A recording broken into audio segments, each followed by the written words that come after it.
সারা পশ্চিমবাংলা মেতে উঠেছে।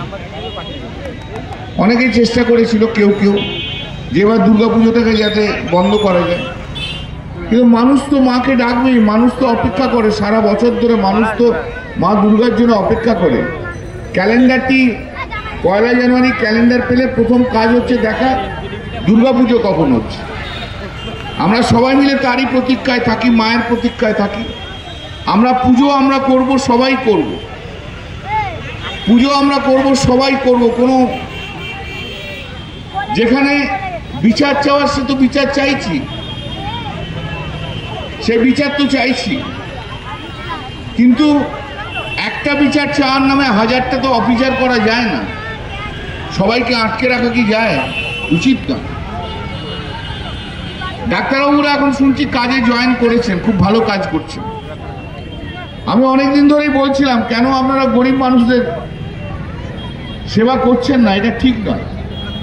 এটা অনেকদিন ধরেই আমি বলছিলাম, কিন্তু ওনারা ওনাদের বক্তব্যে অনড় ছিল। যাক, এখন কাজে ফিরেছেন, অনেক রকম কন্ডিশন দিয়ে ফিরেছেন, ফিরুন, তবু তো কাজে ফিরুন, ভালো কাজ করেছেন। কিন্তু আমার একটা প্রশ্ন আছে আপনাদের কাছে, ডাক্তারদের কাছে, যারা এই স্ট্রাইকটা করেছেন। প্রশ্নটা হচ্ছে, আপনারা তো 11ই আগস্ট থেকে বলেছিলেন সম্পূর্ণ কর্মবিরতি, আরজি করে সম্পূর্ণ কর্মবিরতি 11ই আগস্ট থেকে, আর 14ই আগস্ট থেকে সারা পশ্চিমবাংলার সমস্ত হসপিটালে, কলেজে ইন্টার্ন যারা আছে তাদের সবাইকার কর্মবিরতি। খুব ভালো কথা। কর্মবিরতি মানে কি? কাজ না করা, স্ট্রাইক করা, মানুষকে পরিষেবা না দেওয়া। তাই যদি হয়ে থাকে তাহলে আপনারা একদিকে যেমন কর্মবিরতি করছেন, আবার আরেকদিকে যে অ্যাটেন্ডেন্স রেজিস্টারে কি করে সই করলেন, এবং অ্যাটেন্ডেন্স রেজিস্টারে সই করার জন্য আপনারা 32,000 টাকা করে, 30 থেকে 32,000 টাকা করে স্টাইপেন্ডও উইথড্র করলেন। এটা কি করে হয়? এটা কি ফ্রড নয়? এটা কি ফ্রড নয়? এটা তো ফ্রড, এটা তো তঞ্চকতা। ওনাদের আইনে আছে, যেটাতে ওনারা গভর্ন, ইন্টারনাল যারা গভর্ন, তারা বছরে 15 দিনের বেশি ছুটি নিতে পারবেই না। মানে 15 দিনের বেশি ছুটি নিলে নন কলেজিয়েট হয়ে যেতে হবে, পরীক্ষা দিতে পারবে না।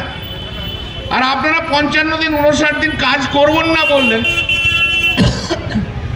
কর্মবিরতি বললেন। সেই কর্মবিরতি বলে আবার অ্যাটেন্ডেন্স রেজিস্টারে কি করে সই করলেন? তাহলে ওই আইনের ফাঁকটাকে করার জন্য, বন্ধ করার জন্য। তার তঞ্চকতাটা তো আপনারা করলেন। আপনারা বলছেন আপনারা বিপ্লব করব, আর বিপ্লবের নামে তো তঞ্চকতা আপনারা করলেন বাংলার মানুষের সঙ্গে। ফ্রড এটা, এ মেনে নেওয়া যায় না। এ আবার কি কর্মবিরতি? এ আবার কি ধরনের কর্মবিরতি? কর্মবিরতিও করব, কাজও করব না, অ্যাটেন্ডেন্স রেজিস্টারে সই করব, আর স্টাইপেন্ডের টাকা নেব। এটা ফ্রড, এটা ফ্রড। মানুষকে তো সব জানতে হবে, মানুষকে না জানলে কি করে হবে? এই যে বিপ্লব করলেন, সব বিপ্লব করলেন একটা ফ্রডের ভিত্তিতে বিপ্লব করলেন। মানুষ জানুক।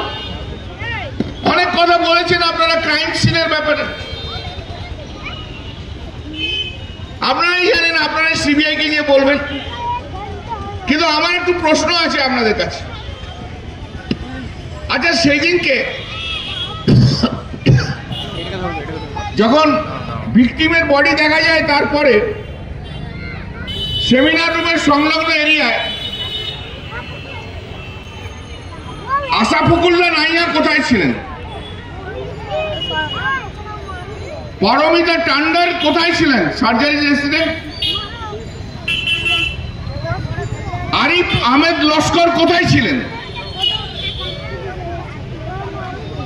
আচ্ছা, এদের কি পরিচালিত করছিল ডক্টর দেবকুমার মন্ডল? কি ওদের পরিচালিত করছিলেন? ওনারা কোথায় ছিলেন? অনেক রকম অভিযোগ আসছে তো। সিবিআই কি সত্যি সত্যি আপনারা তদন্ত করছেন, না এক পেশে তদন্ত করছেন? এরা কোথায় ছিল? যদিও এদেরকে সিসিটিভির মধ্যে দেখা যায়নি, কিন্তু এরাই তো ছিল। কি ছিল না? উত্তর দিন। কারা কন্ট্রোল নিয়েছিল সেমিনার হলে? উত্তর চাই, কিন্তু অন্তত সিবিআই আপনারা উত্তরটা খুঁজে বার করুন। যাই বক্তব্য আমি দীর্ঘায়িত করব না। আমার আরেকটা কথা ওনাদের সম্বন্ধে, আমি নয় committed to my party, Mohammad Salim committed to his party, BJP যারা নেতা আছে তারা committed to his their party. কিন্তু আপনারা ডাক্তারবাবুরা আপনারা তো কোনো কমিটেড টু দি পার্টি নন, আপনারা তো সমাজের প্রতি কমিটেড, মানুষের কাছে কমিটেড। সেই কমিটমেন্টটা মানুষের কাছে রাখলেন কি কোথায়? যাকে ভালো করে কাজ করছেন, যখন জয়েন করেছে মানুষকে পরিষেবা দিন, মানুষের জন্য কাজ করুন, এটাই এক